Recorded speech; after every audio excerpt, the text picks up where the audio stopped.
Sedangkan Wot Galeh sendiri merupakan singkatan dari kata bahasa Jawa Wot ing Penggalih, atau jika diterjemahkan ke dalam bahasa Indonesia menjadi jembatannya hati.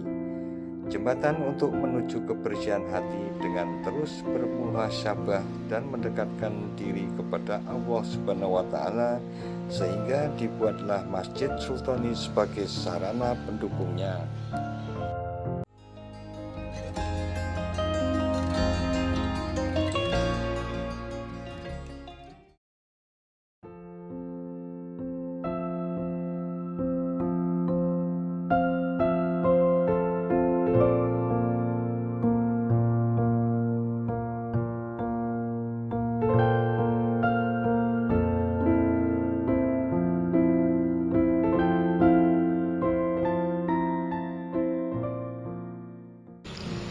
Assalamualaikum warahmatullahi wabarakatuh.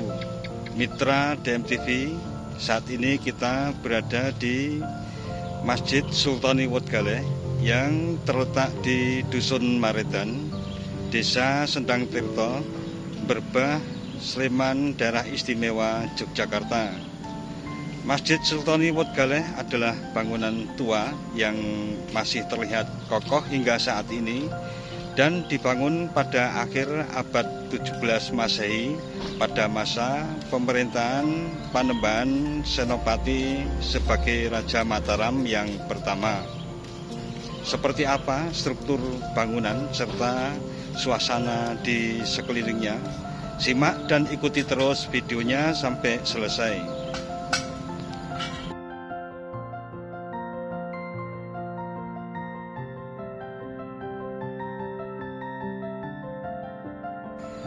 Bangunan masjid dengan corak Mataram ini berada di dalam kawasan otoritas bandara dan ditetapkan sebagai cagar budaya, sebagai peninggalan bangunan bersejarah yang ada di wilayah Daerah Istimewa Yogyakarta.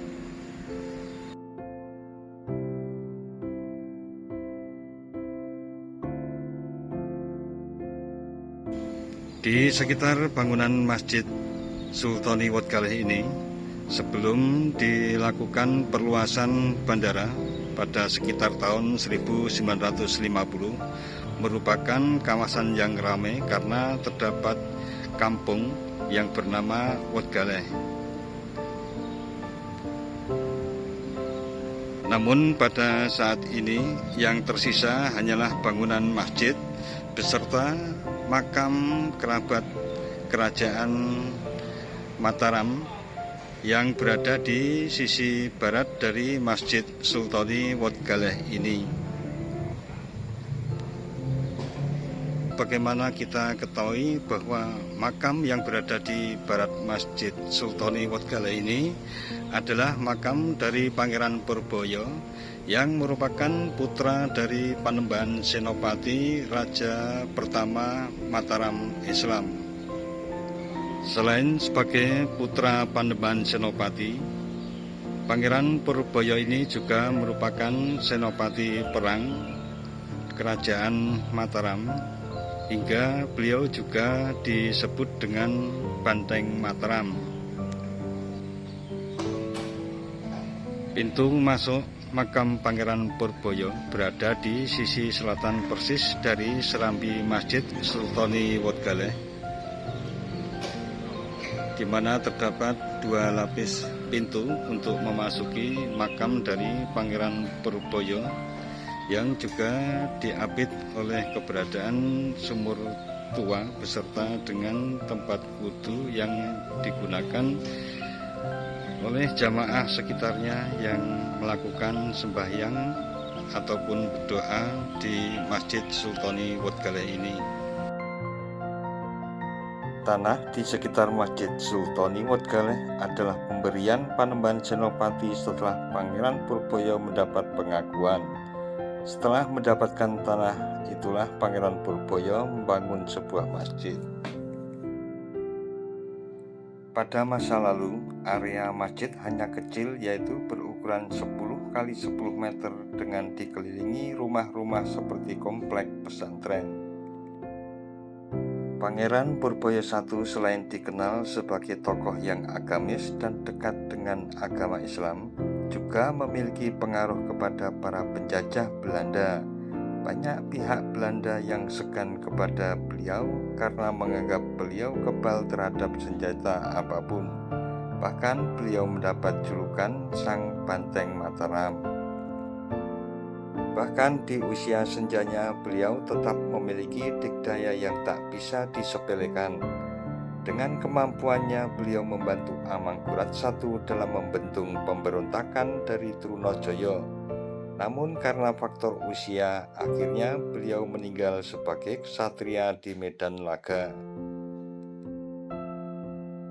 Sedangkan Wodgaleh sendiri merupakan singkatan dari kata bahasa Jawa Wot ing Penggalih, atau jika diterjemahkan ke dalam bahasa Indonesia menjadi jembatannya hati. Jembatan untuk menuju kebersihan hati dengan terus bermuhasabah dan mendekatkan diri kepada Allah Subhanahu wa Ta'ala, sehingga dibuatlah Masjid Sultoni sebagai sarana pendukungnya. Pada mulanya masjid yang berukuran kecil ini sebagai tempat di mana Pangeran Purboyo I mendalami agama Islam. Namun seiring perkembangan zaman dan bertambahnya jumlah jamaah yang beribadah di sana, masjid pun mengalami beberapa kali renovasi.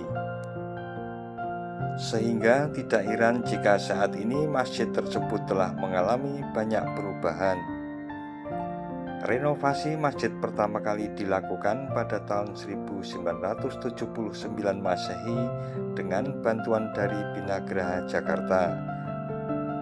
Namun renovasi yang pertama tersebut hanya dilakukan untuk meninggikan pintu masjid. Renovasi kemudian dilanjutkan pada tahun 2010 Masehi dengan program utamanya pelebaran masjid.